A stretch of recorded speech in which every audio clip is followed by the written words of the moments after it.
steel guitar to Memphis, all the way to rock and roll. Oh, I can hear him playing, I can hear the ringing of the beat up on guitar. Oh, I can hear him saying, keep on dreaming even if it breaks your heart.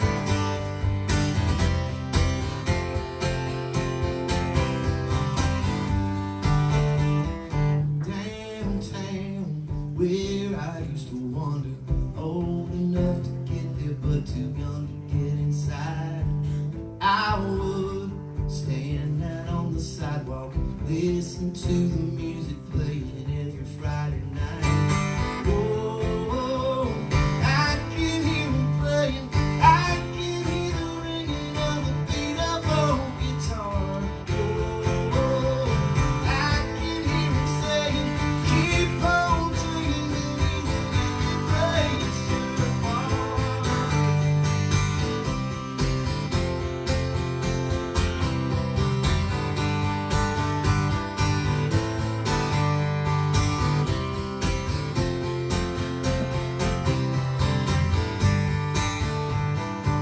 Some dreams stay with you forever, drag you around, lead you back to where you were. Some dreams keep on getting better, gotta keep believing if you want to know for sure.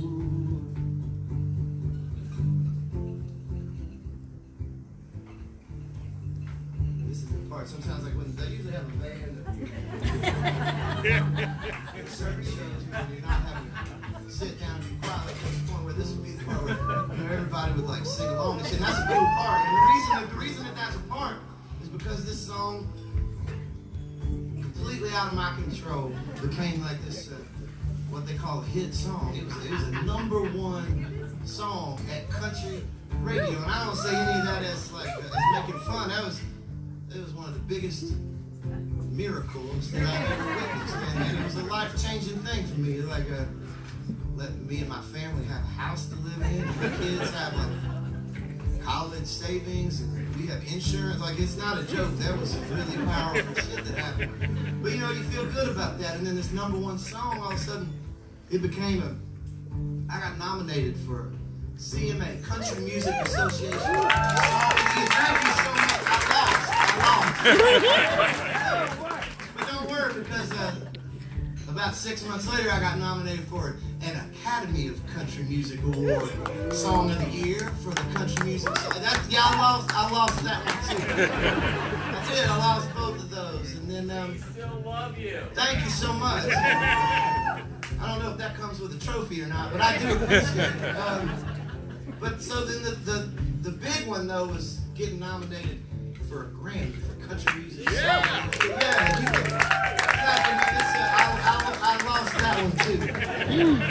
But you know, it was cool because getting nominated for a Grammy, that was like some shit that I used to watch on TV when I was a kid. You know, I really never thought that was something that I'd even be mentioned in. And so when we got nominated, my wife, she got this fancy new dress, and I got the clothes that I'm wearing right now, and I put a button-up shirt on, and we went to the Grammys in Los Angeles, California. We flew out there.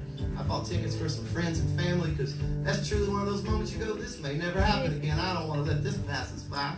And my boys at the time, they said, they were excited for me, and they said, well, you know, their favorite musician is Dave Grohl, and that's humbling.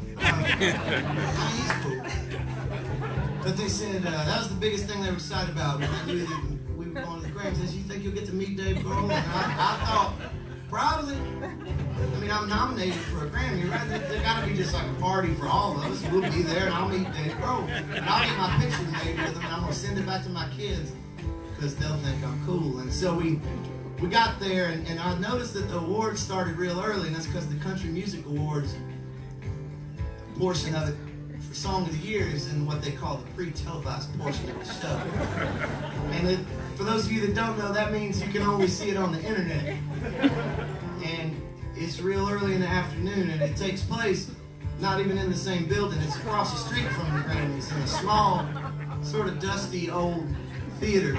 And there's not really even security. They're just like homeless people roaming around.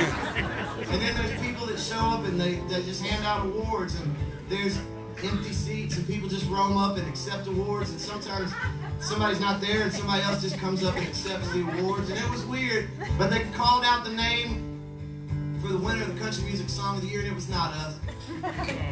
But somebody that I didn't know wandered up there and got the award, and my parents were watching on the internet at home, and they said, that's okay. And I said, I know it's okay. And so then we walked across the red carpet back to the Staples Center where the real Grammy Awards were, because I thought, you know, this can all end well if I can just get my picture with Dave Grohl. And so we took our tickets, and they walked us right in by the front row of the stage, and I looked, and 3 rows back, there was Dave Grohl with his wife.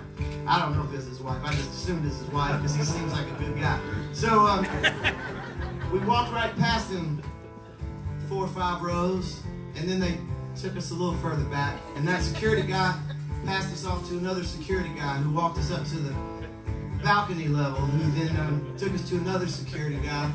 They walked us up to a second balcony level, who took us to a higher balcony level, and a different security guy that walked us all the way to the very top of the Staples Center. And I couldn't really even see Dave Grohl anymore. But I shit you not, I sat 3 rows from the roof of the Staples Center, and when I went to get in my seat, there was a lady that was mad at me because she said I wasn't supposed to be there, and I kind of thought she was right. I didn't think I should be up there either, and we compared our tickets, and I was right, and she moved over sort of begrudgingly, and she said, I don't even know why you're here. And I said, well, actually, I was nominated for Country Music Song of the Year. And she said, yeah, right. I said, well, okay, well, what are you doing here? She said, I wanted to see the Grammys. And I said, oh, okay. Are you a musician? And she said, no. Are you? And I said, yeah, I was nominated. You're not listening to me at all, are you? I said, well, that's okay. What do you do? And she said, I am a dental hygienist. And it was a good moral lesson for the music business. You can work for 20 years, you can put all your heart and soul into things, and you can have the biggest success of your entire career, and you can still end up 200 rows back at the Grammy Awards, sitting right next to a dental hygienist. And that's a true story.